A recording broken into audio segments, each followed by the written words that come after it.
Halo, Assalamualaikum warahmatullahi wabarakatuh. Anak-anakku dari kelas 10B. Jadi Bapak akan membuat serangkaian video ya yang berkaitan dengan persiapan ISTIGA kali ini. Begitu. Jadi Bapak buat beberapa video karena kalau satu video akan terlalu panjang. Baik, yang video yang pertama itu berkaitan dengan persiapan untuk kalian belajar, apa yang kira-kira harus kalian pelajari dan pembahasan tentang detail pointers ya. Dan insya Allah akan Bapak sampaikan campuran antara bahasa Inggris dan bahasa Indonesia. Jadi akan lebih mempermudah kalian. Kemudian di bagian yang kedua nanti Bapak akan memberikan pembahasan dari soal-soal prediksi untuk S3.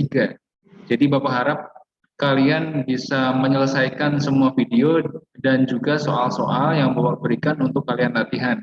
Dan jangan lupa kalian cek ya di LMS bahwa semua video berkaitan dengan pembahasan soal prediksi ini akan Bapak share, tapi dengan catatan kalian sudah mencoba untuk mengerjakan soal prediksi S3 yang telah Bapak susun. Begitu. Baik, terima kasih. Langsung saja kalau begitu kita masuk ke apa saja atau topik apa saja yang perlu kalian tekankan ya atau pelajari untuk S3 biologi nanti hari Selasa. Baik. Yang pertama adalah topik 9 yaitu transport in animals. Maaf. Oke, yang itu terdiri dari circulatory system, kemudian the heart, kemudian blood vessels dan juga blood. Oke. Circulatory system ini berkaitan dengan bagaimana darah itu terdistribusi di dalam tubuh ya. Dan mungkin dicirikan kalau manusia itu memiliki sistem double circulation, yaitu sirkulasi ganda. Gitu. Jadi ini berkaitan dengan double circulation. Ini ada beberapa hal yang perlu kalian tekankan untuk belajar ya. Berkaitan dengan double circulation dan juga pathway-nya. Kalian harus paham banget ya pathway-nya. Nah, oke. Kemudian tentang the heart ini berkaitan dengan anatominya. Anatomi itu bisa banyak ya, bisa berkaitan dengan chambernya, berkaitan dengan valve-nya, katupnya, kemudian arahnya dari atrium ke ventricle, terus dari atrium ventricle kemana ya, dan sebagainya seperti itu. Termasuk jenis atau kadar oksigen yang ada di dalam darah pada chamber tersebut, begitu ya. Nanti akan Bapak jelaskan secara detail ketika mengerjakan soal. Oke, kemudian blood vessel sendiri kalian harus tekankan pada anatominya juga ya, anatomi. Kemudian kalau di sini tadi blood flow, oke, blood flow, kemudian blood oxygen level ya di tiap bagian jantung. Oke, apakah itu deoxygenated ataukah oxygenated? Oke, kalau blood vessel sendiri selain anatomi ya, karena ada tiga ya, arteri, kemudian vena dan juga kapiler, memiliki anatomi yang berbeda. Kalian pelajari anatominya, Bu. Ya, perbedaan antara arteri, vena dan juga kapilaris. Kemudian selain anatomi kalian pelajari juga functions-nya. Ini pasti keluar, gitu ya. Kemudian untuk blood kalian pelajari structure-nya. Oke, bentuknya, structure atau kadang atau bisa bilang shape ya. Karena sel darah putih pun ada banyak bentuknya ya. Ada limfosit dan fagosit, dia juga memiliki ciri-ciri. Pelajari itu ya. Structure dan shape terutama untuk white blood cell. Pelajari struktur antara macrophage, oke. Kemudian ada neutrophil dan juga limfosit. Oke, ini kalian pelajari ya. Oke, selain dari structure and shape, kalian pelajari jelas function-nya. Ini sangat amat krusial ya. Dan function-nya ini berkaitan dengan ini juga, macrophage, neutrophil, dan juga limfosit. Limfosit ada dua, yaitu B dan T. Ya, sesuai dengan ada yang di buku. Yang di buku Bapak rasa tidak terlalu mendetail, tapi kalian harus paham perbedaan antara macrophage, neutrophil, dan limfosit. Nah, untuk blood sendiri selain function dari white blood cell ya, function yang lain bisa berasal dari red blood cell dan juga termasuk plasma. Oke, fungsi dari plasma. Plus, nah ini yang tak kalah penting yaitu platelets atau trombosit. Nah, platelets ini Bapak kasih bintang nih, karena nanti berkaitan dengan namanya coagulation proses, oke ya, atau coagulation cascade. yang nanti ketika di soal akan muncul, ada kemungkinan begitu yang akan Bapak jelaskan dan juga bahas, gitu ya. Kira-kira itu gambaran luasnya untuk overview, tapi saran Bapak adalah kalian pelajari dari sedetail mungkin ya, yang sesuai yang ada di topik ini. Oke, ini untuk materi di topik 9 ya, Bapak clear? Dan kemudian selanjutnya untuk disease and immunity, transmissions of pathogens. Sudah Bapak singgung ya di pembelajaran kita yang terakhir, bahwa transmisi ada istilahnya transmissible disease, yaitu penyakit-penyakit yang bisa menular. Nah itu kalian pelajari ya disease-nya. Example of disease transmissible. Oke, yang berasal bisa dari ada serangga ya, dari animals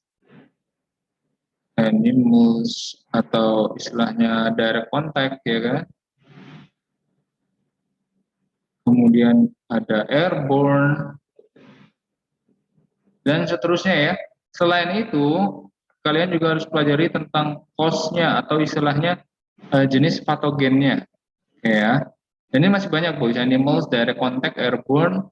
Mungkin kalian bisa tambahkan yang lain ya. Kalian cek yang ada di buku, water dan berbagai segala macam cara penyebaran penyakit ya dan contoh penyakitnya. Selain transmissible disease, kalian juga harus tahu cause atau patogen atau cause penyebab ya atau dari patogen yang menyebabkan penyakit tersebut. Itu kalian harus bedakan apakah itu berasal dari bakteri, apakah itu dari virus, apakah dari fungi, ya kan? Atau bahkan ada patogen ya, contohnya adalah protis, misal seperti itu ya. Kalian coba pelajari yang ada di topik 10 dan bagaimana si patogen ini bisa menginfeksi dan penyakitnya apa, gitu ya. Nah, kemudian imun response itu berkaitan dengan respon dari tubuh. Yang pertama ada first barrier ya. First barrier itu terdiri dari physical barrier. Kemudian ada yang kedua chemical barrier. Oke. Nah, kemudian yang terakhir itu adalah adaptive immunity ya.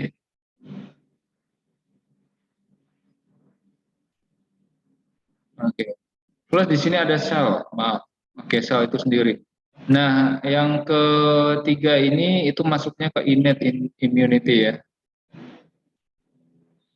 Immunity atau non-specific physical barrier, chemical barrier, dan juga sel. Ada beberapa sel yang juga berkaitan dengan innate immunity atau immunity yang dikeluarkan segera ketika ada infeksi, ketika ada invasi patogen, maaf, yang masuk ke dalam tubuh. Jadi ini adalah pertahanan first line barrier dan juga second line barrier. Tapi di buku kalian mungkin tidak dijelaskan secara mendetail ya. Jadi Bapak akan singgung beberapa saja. Untuk physical barrier contohnya ya, nanti kalian bisa cari contoh yang lain. Adalah skin, kemudian nose hair contohnya. Ini adalah physical barrier. Kemudian untuk chemical barrier contohnya adalah mucus. Kemudian ada hydrochloric acid atau stomach acid ya. Asam lambung. Ini sangat berperan. Kemudian sel yang berkaitan dengan innate immunity ya, yang non-specific immunity, ada fagocyte. Contohnya, dia langsung segera menghalangi atau justru menghancurkan ya patogen yang masuk pada fagocyte.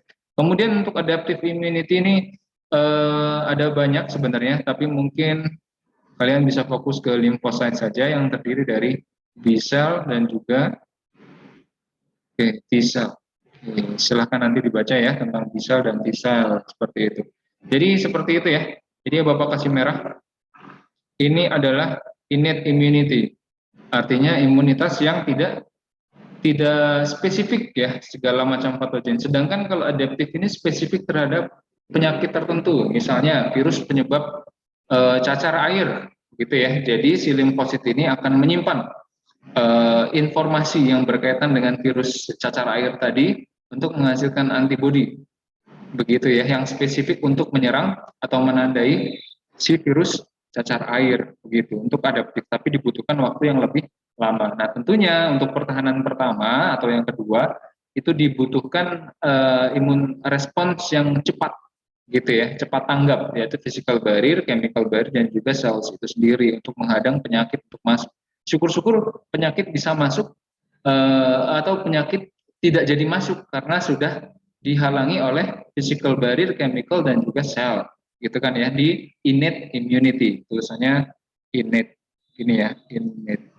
Nah, oke, clear ya, insya Allah clear. Itu overview atau singkat dalam pembahasan topik yang akan kalian pelajari. Selanjutnya kita singgung tentang respiration and gas exchange. Sebenarnya dalam pembelajaran Bapak ya, untuk gas exchange ini diletakkan di pertama sebelum transport in animals, tapi nggak masalah ya. Oke, pelajari respiration itu ada dua ya, terbagi menjadi dua, ada aerobik, kemudian ada anaerobik. Oke. Untuk aerobik sendiri ini berkaitan dengan use of oxygen, penggunaan oksigen, kan? Perbedaannya more energy produced, yang dihasilkan lebih banyak energi gitu kan ya. Dan kemudian chemical formulanya kebanyakan seperti ini. Oke, tolong pelajari ya. Kalian mungkin tahu, oh ini adalah glukos, tapi kalian harus tahu chemical formulanya. Siapa tahu akan ditanya di dalam soal dalam bentuk chemical formula dan beserta penyetaraan reaksi ya, penyeimbangan reaksi, yaitu jumlah dari molekulnya harus tepat. Ada 6 molekul oksigen, ya kan, menggunakan oksigen menghasilkan 6 molekul karbon dioksida ditambah dengan 6 molekul air. Plus jangan lupa adalah ATP, gitu ya, di pojok energi. Ini adalah energi yang diharapkan ada, gitu ya. Ini adalah glukosa, kemudian oksigen, kemudian ada menghasilkan karbon dioksida dan air plus energi, gitu ya. Oke, ini adalah aerobic respiration. Sedangkan anaerobik dia not using oxygen. Jadi in the absence of oxygen gitu ya, plus energy. Oke, dan kita bisa lakukan ya beberapa contoh nih, contoh example. Yang pertama di manusia itu di liver dan muscle cell ya, muscle cells. Itu juga terjadi ya. Terjadinya gimana Pak? Glukos dikonversi tanpa menggunakan oksigen, ingat, langsung menjadi laktik acid, asam laktat ya. Untuk chemical formulanya tidak perlu dipelajari. Insya Allah kalian yang penting paham hasilnya ya. Kemudian di yeast itu adalah sejenis jamur atau kita kenal dengan ragi ya, untuk membuat roti, membuat roti untuk mengembang maksudnya seperti itu, dan pembuatan minuman beralkohol gitu ya, atau tape ya, makanan tape itu juga menghasilkan dimanfaatkan yeast ini dalam proses pembuatan makanan dan minuman tersebut. Jadi yeast ini bisa melakukan fermentasi atau anaerobic respiration untuk menghasilkan etanol. Ingat ya, etanol. Dan bedanya dengan manusia yang hanya menghasilkan laktik acid, yeast tidak hanya menghasilkan etanol, tapi melainkan menghasilkan CO2 atau karbon dioksida juga. Oke, nah CO2 ini yang membuat roti bisa mengembang, gitu ya. Dan mungkin minuman-minuman keras atau contohnya bir ya, itu bisa mengeluarkan busa, gitu. Oke, jadi itu untuk aerobik dan anaerobik. Pasti ditanya tentang perbedaannya dan Bapak bisa prediksi ini kemungkinan ditanya di soal esai, gitu ya. Clear? Coba dipelajari lebih detail. Dan proses ini bisa terjadi di sitoplasma dan juga di mitokondria. Untuk aerobic respiration khusus ya, itu dilakukan di mitokondria. Untuk khusus eukariot, contohnya adalah kita, sel eukariota yang memiliki nukleus dan organel yang lebih kompleks. Sedangkan untuk bakteri berarti tidak bisa melakukan aerobic respiration, gitu ya, karena tidak memiliki mitokondria. Tapi mungkin ada beberapa contoh bakteri ya dalam kondisi tertentu mereka bisa memanfaatkan ini karena mereka memiliki pengganti mitokondria. Tapi lebih sering bakteri dan juga microscopic organisms itu melakukan anaerobic respiration begitu. Karena energi yang dihasilkan itu dirasa cukup untuk memenuhi kebutuhan energi mereka. Gitu. Oke ya, terima kasih. Oke, selanjutnya gas exchange in human. Urutannya ya, the pathway. Urutan dari hidung, ya kan, kalian cari sampai ke alveolus. Nah, kemudian ada beberapa hal lain ya, contohnya perbedaan inhaled versus exhaled air ya. Jadi udara yang dihirup dan udara yang dihembuskan, air concentration. Oke. Kadar oksigennya bagaimana, kadar karbonnya gimana, nitrogennya gimana, ini ya. Fokus kepada ketiga gas ini, CO2 dan juga nitrogen. Ini. Oksigen, karbon dioksida dan juga nitrogen, fokus ke situ. Kemudian mekanisme inspiration dan expiration, ya, menghembuskan nafas, menghirup nafas dan menghembuskan nafas. Please, ada beberapa hal. Yang pertama adalah yang kalian ketahui, otot-otot ya, beberapa rib muscles. Kalian pelajari ya, rib muscles. Kemudian diaphragm. Pelajari, ini faktor yang akan pelajari. Kemudian pressure, ya. Kalian harus sebutkan juga misalnya tekanannya tinggi atau rendah, karena contohnya ya, contoh nih, ketika menghirup nafas, udara masuk, apa yang terjadi? Rib muscles-nya akan kontraksi nih. Nah, seperti itu, mengembang. Diafragmanya gimana Pak? Kontraksi juga dong, ya kan? Dia akan menurun, ya kan? Kemudian menyebabkan rongga udara di dalam paru-paru itu lebih besar, gitu kan ya? Karena paru-paru mengembang. Karena paru-paru mengembang, akibatnya tekanan menjadi lebih rendah dong, gitu kan ya. Dan dalam hukum fisika ya, tekanan bergerak, tekanan udara, gitu kan ya, air pressure, bergerak dari tekanan yang tinggi menuju ke tekanan yang rendah. Nah, tekanan rendah kebetulan ada di dalam paru-paru kita ketika kita menghirup nafas, gitu ya. Karena luas area yang berkembang, otomatis tekanan akan menurun, gitu ya.